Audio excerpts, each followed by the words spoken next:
చాలా చిత్రంగా ఉంటాయి కొన్ని విషయాలు. మన దేశంలో కేంద్ర ప్రభుత్వానికి వివిధ పన్నుల రూపంలో ఎక్కువ డబ్బు ఇస్తుంది మన దక్షిణాది రాష్ట్రాలే. అలాంటప్పుడు మన రాష్ట్రాలను కేంద్రం పువ్వుల్లో పెట్టి చూసుకోవాలి.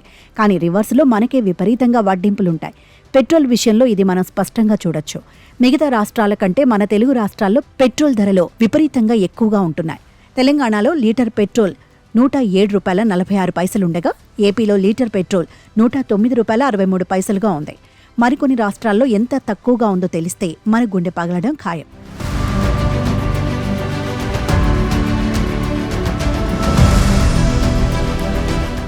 ఇండియాలో పెట్రోల్ ధర తక్కువగా ఉన్న టాప్ 10 రాష్ట్రాలను మనం లెక్కలోకి తీసుకుంటే వాళ్ల ధరలకు మన ఏపీ, తెలంగాణలో ధరలకు అసలు పొంతనే లేదు.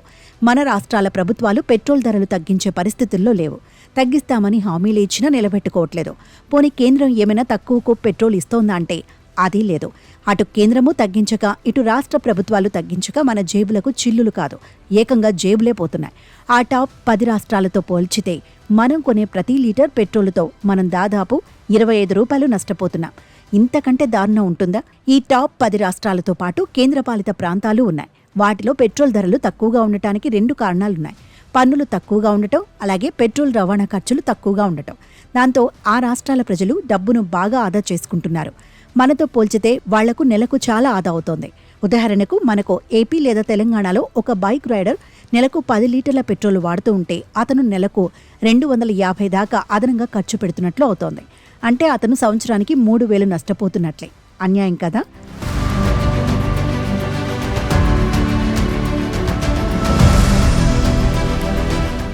విదేశాల్లో ముడి చమురు ధరలు పెరిగితే మన దేశంలో చమురు కంపెనీలు పెట్రోల్, డీజిల్ ధరలు పెంచేస్తాయి. కానీ విదేశాల్లో చమురు ధరలు తగ్గితే ఆ మేరకు ఇండియాలో ధరలు తగ్గించారు. ఇదెక్కడి తంతో అని ప్రశ్నించినా ప్రభుత్వాలు పట్టించుకో. ముఖ్యంగా మన ఏపీ, తెలంగాణలో పన్నులు తగ్గిస్తే కొంతవరకు సామాన్యులకు రిలీఫ్ లభిస్తుంది. ఏపీ కూటమి పార్టీలు తాము అధికారంలోకి వస్తే పెట్రోల్ ధరలు తగ్గిస్తామని అన్నాయి. కానీ అధికారంలోకి వచ్చాక ఆ విషయం మాట్లాడట్లేదు. దీనిపై ప్రతిపక్షం కూడా ఆందోళన చెయ్యట్లేదు. దాంతో ప్రజలు నష్టపోతున్నారు. ఇక్కడ మరో విషయం కూడా గమనించాలి. పెట్రోల్, డీజిల్ ధరలు ఎక్కువగా ఉండటం వల్ల మన ఏపీ, తెలంగాణలో రవాణా ఛార్జీల ధరలు ఎక్కువగా ఉంటున్నాయి. నిత్యావసర వస్తువుల ధరలు బాగా పెరిగిపోతున్నాయి. పెట్రోల్, డీజిల్ ధరలు తగ్గితే నిత్యావసర వస్తువుల ధరలు కూడా తగ్గుతాయి. అది జరగట్లేదు. దాంతో పేదలు, మధ్యతరగతి వారిపై నెలవారీ బడ్జెట్ భారం భారీగా పడుతోంది.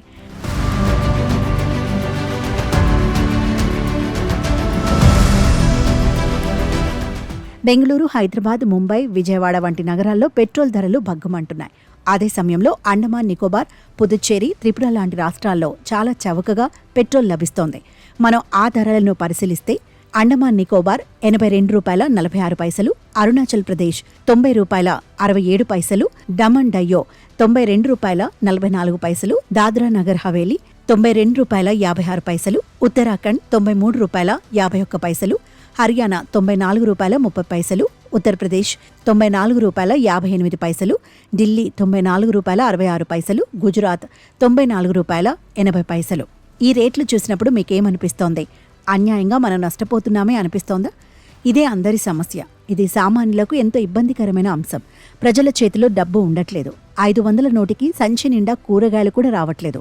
ఈ ధరల పాతును ప్రభుత్వాలు పట్టించుకోవట్లేదనే విమర్శలు చాలా ఉన్నాయి. అందుకే సామాన్యులు తమ బాధల్ని ఎవరికి చెప్పుకోవాలో తెలియక ఆవేదన చెందుతున్నారు. ఈ పరిస్థితి మారకపోతే ప్రభుత్వాలు ప్రజా ఆగ్రహాన్ని చూసే ప్రమాదం ఉంటుంది.